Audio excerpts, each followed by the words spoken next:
بسم اللہ الرحمن الرحیم۔ گمنام ہیرو کے معزز ناظرین، السلام علیکم۔ آئیے چلتے ہیں کہانی کی طرف۔ خاصا تشدد ہوا ہے تم پر، کہیں وہ پولیس کے لوگ تو نہیں تھے؟ تم نے ان کی باتیں سنی ہوں گی، صورت سے بھی پتہ چل جاتا ہے۔ ویسے تو میں نے معصومیت سے جواب دیا، مجھے پتہ نہیں چلا کون لوگ تھے وہ۔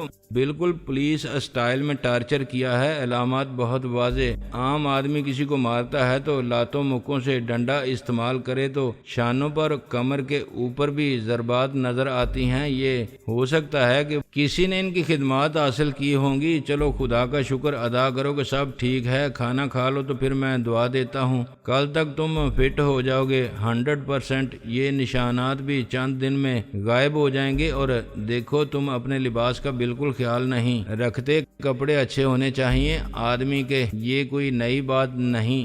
شیخ سعدی رحمت اللہ علیہ کے زمانے سے ایسا ہو رہا ہے۔ وہ کہیں گئے تھے دعوت میں اور حلیہ تھا وہی قلندرانہ، کسی نے اندر ہی نہیں جانے دیا، دروازے سے ہی فقیر سمجھ کے بھگا دیا۔ وہ لوٹ کے گئے اور اچھے کپڑے پہن کے آئے تو ان کی معزز مہمانوں کی طرح آؤ بھگت ہوئی۔ اس کے بعد وہ کچھ جذباتی ہو گئے اور کھانا اپنے کپڑوں پر ڈالنے لگے کہ عزت میری نہیں ان کپڑوں کی ہے۔ آج بھی ایسا ہی ہے، حلیے سے آدمی کی شناخت ہے۔ شریف اور مہذب آدمی صورت سے نہیں لباس سے نظر آتا ہے۔ 2-4 پینٹ شرٹ لو اچھے سے، پیسوں کا کوئی مسئلہ نہیں۔ یہ سب گفتگو انہوں نے میرا تفصیلی معائنہ کرتے ہوئے، یعنی دل کی دھڑکن، نبض کی رفتار، بلڈ پریشر وغیرہ چیک کرتے ہوئے کی۔ کھانے کے بعد مجھے ایک انجیکشن دیا اور 2 گولیاں کھلائیں۔ ایک ملازم سے کہا کہ میرے جسم پر ایک لوشن ملے۔ ملازم ابھی مالش کر ہی رہا تھا کہ میں سو گیا اور 12 گھنٹے تک سوتا رہا۔ جب میں اٹھا تو میری حالت میں حیرت انگیز انقلاب آ چکا تھا۔ غسل کے بعد میں نے ڈبل ناشتہ کیا تو میں خود کو ٹارزن کا سالہ محسوس کر رہا تھا۔ میرا جی چاہتا تھا کہ ابھی جا کے سب انسپیکٹر چودھری بشیر، اس کے بہنوئی اور تھانے کے عملے کو دنگل کے لیے للکاروں اور سلطان راہی کی طرح کشتوں کے پشتے لگا دوں، مگر اس قسم کے خیالات محض ایک نفسیاتی رد عمل کا نتیجہ تھے۔ آرزو سے ہے شکست آرزو، مطلب مجھے گزشتہ شب بیگم صاحبہ کو مجھ سے زنانہ تجسس امیز تفتیشی سوالات کرنے کا موقع نہیں ملا تھا۔ اب انہوں نے کرید کر اغوا کرنے والوں کی شکل و صورت، لباس، ہیئر سٹائل سے ان کے حسب نسب تک ہر چیز کے بارے میں ایسے سوالات کیے کہ مجھے بڑی مہارت سے سوچ سمجھ کے جھوٹ بولنا پڑا۔ درمیان میں بیگم صاحبہ نے انہیں مناسب کوسنوں اور زنانہ لغت کی چیدہ گالیوں سے بھی نوازا۔ ڈاکٹر صاحب جاتے ہوئے بیگم کو تاکید کر گئے تھے کہ مجھے دوا کھلا دیں، اکیلا کہیں نہ جانے دیں، اور میری حالت اس قابل ہو تو مجھے اپنے ساتھ لے جا کر اچھے شریفانہ کپڑے دلا دیں۔ یہ میرے ساتھ ہونے والے ظلم کا ازالہ کرنے کی ہمدردانہ کوشش تھی اور ان کی شریفانہ فراخ دلی۔ مجھے اندازہ ہوا کہ میرا ذوق لباس کتنا عامیانہ تھا۔ جو کپڑے میں پسند کرتا تھا بیگم صاحبہ اسے ناک منہ چڑھا کے اور چیپ کہہ کے مسترد فرما دیتی تھیں۔ بالآخر انہوں نے اپنی چوائس سے سب کچھ کر لیا اور اسے میری پسند قرار دے کر خوش ہوئیں، مگر اپنے کمرے میں آ کے میں نے وہ کپڑے جوتے پہنے تو آئینے میں خود کو دیکھ کے میں بھی حیران رہ گیا۔ کسی یتیم خانے میں خیرات میں ملنے والے کپڑے پہننے والے کا کیا ٹیسٹ ہو سکتا تھا؟ وہ جس کلاس میں رہتا ہے اس کی پسند کا معیار بھی اسی کی عکاسی کرتا ہے۔ معاشرے میں نچلا، متوسط اور اعلیٰ طبقے کے اپنے اپنے کمپلیکس ہیں جو ان کے رویے میں ہی نہیں لباس میں بھی واضح نظر آتے۔ میں اچانک نچلے طبقے سے اعلیٰ طبقے میں شامل ہو گیا تھا، جیسے انتہائی ذہین بچہ ایک کے بجائے 2 کلاسیں جمپ کر جائے۔ میں بھی درمیان کے 2 طبقوں کی معاشی، سماجی اور اخلاقی سوچ اور جدوجہد کے طور پر سے فلائی اوور کر گیا تھا۔ عام لوگ کامیابی کی ایک منزل طے کر کے اپنا سفر جاری رکھتے ہیں اور نصیب یاور ہو تو اپنے آباء و اجداد کے نفرت انگیز، قابل شرم اور افلاس زدہ ماضی کے اسیب سے پیچھا چھڑانے میں ان کی 1-2 نسلیں گزر جاتی ہیں۔ مجھے فرش کی پستی سے عرش کی بلندی تک ڈائریکٹ فلائٹ مل گئی تھی۔ شام کو مجھے خواہشات کے باوجود باہر جانے کی اجازت نہیں ملی۔ بیگم صاحبہ کا خیال تھا کہ مجھے کم سے کم 3 دن آرام کرنا چاہیے۔ رات کو ڈاکٹر صاحب نے نظر بندی کی میعاد 1 ہفتے کر دی۔ ان کے نزدیک تو میرا اکیلے باہر جانا ہی ایک غیر دانشمندانہ فعل تھا۔ پھر اٹھا لے جائے گا کوئی۔ انہوں نے فرمایا، تم نہیں جانتے ان مجرموں کی نفسیات کو۔ ایک بار غلط فہمی میں پکڑ لیا تھا، مگر کیا پتا غلط فہمی تھی یا وہ دیکھنا چاہتے تھے کہ تمہاری سماجی حیثیت کیا ہے اور تمہیں بچانے والے ہاتھ کتنے لمبے ہیں۔ اب وہ تمہیں تاوان کے لیے بھی لے جا سکتے ہیں۔ انہیں معلوم ہے کہ تم ڈاکٹر مشہود کے ساتھ رہتے ہو۔ میں نے مایوسی سے کہا، لیکن سر ایسے میں کب تک قید میں رہوں گا؟ لا حول ولا قوت، اس گھر کو قید خانہ سمجھتے ہو تم؟ میں نے کہا، سوری سر، میرا ہرگز یہ مطلب نہیں تھا۔ تم ہمارے ساتھ چلو، بیگم صاحبہ کے ساتھ جاؤ، ڈرائیور کو ساتھ لے جاؤ، اس کے پاس گن ہوتی ہے۔ اور میری ٹیوشن، وہ بگڑ گئے، چھوڑ دو، لعنت بھیج دو۔ 1000 روپے ماہانہ کی ٹیوشن پر کس چیز کی کمی ہے تمہیں؟ ہے تو بتاؤ۔ کمی کچھ نہیں سر، تم بس تعلیم میں دل لگاؤ، میٹرک کرو، میں انٹر سائنس میں داخلہ دلا دوں گا تمہیں، نمبر تمہارے اچھے ہی ہوں گے۔ 2 سال بعد میڈیکل کالج۔ انہوں نے دوبارہ اپنی پرانی خواہش کی تفصیلات کا اعلان کیا، جس کے مطابق وہ مجھے ڈاکٹر اور پھر ایک اسپیشلسٹ بنانے کا ارادہ رکھتے تھے۔ میں شادوں سے ملنے کے لیے تڑپ رہا تھا۔ میرا اس سے ملنا یوں بھی ضروری تھا، اس کا شکریہ ادا کرنا میرا اخلاقی فرض تھا۔ میں نہیں چاہتا تھا کہ وہ مجھے خود غرض، مطلب پرست اور کمینہ سمجھے۔ اس نے جو کچھ میرے لیے کیا تھا کوئی اور نہیں کر سکتا تھا۔ میں اس کے سامنے جا کے اس سے اپنے جذبات کی زبان میں بہت کچھ کہنا چاہتا تھا۔ مجھے رسمی انداز میں اس سے فون پر تھینک یو کہتے ہوئے شرم آتی تھی۔ دوسرے دن یہ ممکن ہی نہ رہا کہ میں شام کا وقت گھر میں ادھر سے ادھر بے مقصد پھرتے گزاروں۔ بیگم صاحبہ سے میری یہ اضطرابی کیفیت چھپی نہ رہ سکی۔ کیا بات ہے ناصر، بہت بے چین ہو رہے ہو؟ کسی کو ملاقات کا وقت دے رکھا تھا کیا؟ انہوں نے معنی خیز مسکراہٹ کے ساتھ کہا۔ میں نے جھینپ کر کہا، نہیں بیگم صاحبہ، بھائی تیاری تو ایسی ہی ہے اور لگ بھی بہت سمارٹ رہے ہو۔ تم ولایت میں ہوتے تو تم سے ڈیٹ لینے والی لڑکیوں کی لائن بڑی لمبی ہوتی۔ وہ شوخی سے ہنس پڑی۔ ماشاءاللہ، قد بھی خوب نکالا ہے تم نے۔ پہلے کئی بار میں اپنا مطلب نکالنے کے لیے اور کچھ ان کا دل خوش کرنے کے لیے ان کے حسن کی تعریف کر چکا تھا۔ انہیں یقین دلانے کی کوشش کرتا تھا کہ وہ تھوڑا سا وزن کم کر لیں تو فلاں ہیروئن سے کم نہیں۔ انہوں نے اس کے بعد اپنا وزن خاصا کم کر لیا تھا۔ ڈاکٹر صاحب شریف آدمی تھے اور ان کا بہت خیال رکھتے تھے، مگر ان کی مصروفیت انہیں اتنی فرصت ہی نہیں دیتی تھی کہ وہ پہلے کی طرح بیوی کو پوری توجہ دے سکیں، بیوی کے نئے لباس پر غور کر سکیں یا اس کے ہیئر سٹائل کی تعریف کر سکیں۔ دل سے آپ کتنی بھی محبت کیوں نہ کرتے ہوں، مگر زبان سے جذبات کا اظہار ایک عملی ضرورت ہے۔ ہر مصروف شوہر کی بیوی بھی خوش اور مطمئن رہ سکتی ہے اگر شوہر اسے بھی کاروبار کی طرح ایک ذمہ داری سمجھتے ہوئے ہفتے میں یا 10 دن میں ایک بار اس کے کسی انداز حسن پر تعریف کا ایک جملہ خرچ کر دے، یا کبھی کبھار اسے کوئی تحفہ، خواہ وہ ایک پھول ہی کیوں نہ ہو، جذباتی ڈائلاگ کے ساتھ پیش کر دے۔ آخر وہ گھر سے باہر بھی تو اچھی خاصی اداکاری کرتے ہیں۔ اس سے چاہے جانے کی خواہش کا وہ خلا پورا ہوتا رہتا ہے جو سیم و زر کے انبار سے پر نہیں ہو سکتا۔ بیگم صاحبہ نے کہا، ایسے کیا دیکھ رہے ہو؟ میں چونک پڑا۔ حقیقت یہ ہے کہ میں کچھ بھی نہیں دیکھ رہا تھا، مثلاً یہ کہ ان کا لباس کیسا ہے، کہاں ہے اور کہاں نہیں ہے، اور جہاں نہیں ہے وہاں نظر کو کہاں تک دیکھنا چاہیے اور کیا نہیں دیکھنا چاہیے۔ جب انہوں نے احساس دلایا تو میں سچ مچ چور بن گیا۔ میرا چہرہ اس نئے سنسنی خیز تجربے سے سرخ پڑ گیا۔ جی کچھ نہیں۔ انہوں نے اپنی کامیابی پر متبسم ہو کے آنچل سنبھالا۔ اچھا، دل بہت چاہ رہا ہے تو جاؤ کہیں گھوم آؤ، مگر دیکھو ڈاکٹر صاحب کے آنے سے پہلے لوٹ آنا، ورنہ پرسش مجھ سے ہوگی۔ میں نے مسکرا کے کہا، میں آ جاؤں گا، حالانکہ میں بہت اچھی طرح جانتا تھا یہ جھوٹ ہے۔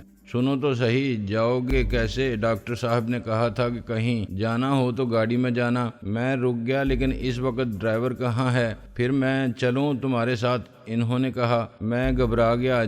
جی نہیں، آپ فکر مت کریں، میں چلا جاؤں گا، گاڑی تم چلا لیتے ہو نا؟ ان کے بیٹے نے اندر سے نمودار ہو کے کہا۔ امی، سر نے ڈرائیور سے سیکھی ہے۔ لڑکی نے اس کی تائید کی۔ ڈرائیور کہہ رہا تھا بہت اچھی چلاتے ہیں۔ لڑکے نے اسے دیکھ کے آنکھیں نکالیں۔ تم نے نہیں دیکھا کیا اس دن ہم گئے تھے آئس کریم کھانے تو کس نے چلائی تھی گاڑی؟ بیگم صاحبہ مسکرانے لگیں۔ لو بھائی، اب تو سفارشی گواہ بھی مل گئے، تم گاڑی لے جاؤ، معلوم ہے نا چابی کہاں رکھی ہے۔ جب میں ان کی چھوٹی سی گاڑی میں نکلا تو یہ مجھے بڑا عجیب لگا۔ میرے پاؤں میں بہترین جاگرز تھے، میں نے بہت اعلیٰ جینز پہن رکھی تھی اور میری نیلی داڑیوں والی شرٹ بھی امپورٹڈ تھی، اور میں خود ایک کار چلا رہا تھا۔ صرف 24 گھنٹے پہلے میں حوالات کے فرش پر نمونہ عبرت بنا پڑا تھا۔ عام اخلاقی مجرموں کے ساتھ ذلت اور رسوائی میرا مقدر تھی، اور شدید مایوسی کی حالت میں مجھے اپنا مستقبل ویسی ہی قسم پرسی کی موت نظر آتا تھا جو مجھ سے پہلے والے ناصر عظیم کو نصیب ہوئی تھی۔ وہ وقت بھی اتنا پیچھے نہیں گیا تھا کہ میں پلٹ کر اس لڑکے کو نہ دیکھ سکوں جو یتیم خانے میں ٹخنوں سے اونچی میلی، بعض اوقات پھٹی ہوئی شلوار کے ساتھ کوئی بے ہنگم کرتا گلے میں ڈالے پھرتا تھا، کسی بھی رنگ اور سائز کا، کبھی بہت اونچا تو کبھی بہت نیچا۔ کبھی اس میں بٹن نہیں ہوتے تھے تو وہ گریبان چاک پھرتا تھا یا خود اس میں بٹن ٹانکتا نظر آتا تھا۔ اس کے پیروں میں بار بار کی مرمت شدہ ہوائی چپل ہوتی تھی اور وہ یتیم خانے کی رسید بک لیے در بدر چندہ جمع کرتا پھرتا تھا۔ اس وقت میرے سر میں شہزادگی کا غرور تھا۔ یتیم خانے سے نکلتے ہی مجھ پر خوش بختی کے سارے در کھل گئے تھے۔ میں ایک معزز خاندان کے فرد کی طرح کوٹھی میں رہتا تھا اور اس وقت دیکھنے میں بھی انہی کے ماحول کا پروردہ نظر آتا تھا۔ ڈاکٹر صاحب نے صحیح فرمایا تھا، آدمی کی شخصیت اس کے لباس سے نظر آتی ہے۔ رہی صحیح کسر کار نے پوری کر دی تھی۔ بیگم صاحبہ کا اچانک مجھ پر اتنا مہربان ہو جانا میرے لیے ناقابل فہم تھا، مگر مجھے اس کا خیال نہیں تھا۔ میں شادو سے ملنے جا رہا تھا۔ شادو میری اب تک گزرنے والی زندگی کا سب سے حسین احساس تھی، سب سے بڑھ کر خیال کو تابندہ دینے والی ستارہ تھی جو میری زندگی کے آسمان پر طلوع ہوا تھا۔ میں ہوا کے گھوڑے پر سوار تھا اور میرا تصور مجھ سے آگے رکھساں تھا۔ میں نے فرض کیا کہ اس وقت کی خوشی کے حساب سے میں دنیا کا سب سے دولت مند شخص ہوں، اور تقدیر یوں میرے تابع ہے کہ میں شادو کو اپنے ساتھ بٹھا کے چاہوں کہ یہ عروسی رنگ رکھنے والی نازک اور البیلی سی کار اڑن کھٹولا بن جائے تو یہ ہو سکتا ہے میں کہکشاں تک اس کے قرب کی خوشبو کے ساتھ پرواز کر سکتا ہوں۔ میں نے کار کو بڑے اعتماد کے ساتھ کوٹھی کے اندر لے جا کر روکا، پھر دروازہ یوں بند کیا جیسے یہ میری ذاتی کار تھی، اور کار تو میں نے آنکھیں کھولتے ہی دیکھی تھی جب پاپا ڈرائیونگ کرتے ہوئے ماں کو محبت سے دیکھ رہے تھے اور ماما شہر کے سب سے بڑے میٹرنٹی ہوم سے مجھے اپنے ساتھ لاتے ہوئے مجھ پر بڑی پرتفاخر ممتا بری نظریں ڈال رہی تھیں۔ میرا دماغ خراب ہو رہا تھا۔ میں کی چین کو انگلی میں گھماتا، سیٹی بجاتا سیڑھیاں چڑھ گیا، اس اعتماد کے ساتھ جیسے یہ میری سسرال ہے۔ میں پہلے کمرے سے گزرا اور دوسرے میں پہنچ کے ایک دم رک گیا۔ کمرہ اس کے وجود کی لطافت اور مہک سے رش کے گلستان بنا ہوا تھا۔ وہ گل بدن، گل پیرہن، مجسم رعنائی بہار بنی بیٹھی تھی، جیسے اس کی ہر سانس میرے قدموں کی آہٹ کا انتظار کر رہی تھی۔ میں چند لمحے مسحور سا کھڑا رہا، پھر مسکرا کے آگے بڑھا۔ شادو ایک قدم پیچھے ہٹ گئی۔ اچانک اس کی آنکھوں میں غیریت اور بیگانگی اتر آئی۔ کیوں آیا ہے تو یہاں؟ اس کے لہجے میں نفرت کی کاٹ تھی جس نے مجھے صدمے سے سن کر دیا تھا۔ میں تیرا شکریہ ادا کرنے آیا تھا۔ شکریہ کے بچے نکل جاؤ، اسی وقت دفع ہو جاؤ، اس نے نفرت سے معمور عاطف فشاں لہجے میں کہا۔ میں تیری صورت دیکھنا نہیں چاہتی۔ میری سرمستی اور غرور کی فلک بوس عمارت پیوندے خاک ہو گئی۔ اپنی شہزادی کے ساتھ بادلوں میں پرواز کرنے والا شہزادہ گلفام گندے کیچڑ سے بھرے جوہڑ میں منہ کے بل گرا جس میں زہریلے سانپ کل بلا رہے تھے۔ میں نے بڑی مشکل سے کہا، شادو میری بات تو سن لو۔ خبردار، جو اپنی زبان سے میرا نام بھی لیا، وہ چلائی۔ میں نے سوچا کہ الٹے قدم لوٹ جاؤں، مگر یہ بھی میرے اختیار میں نہ تھا۔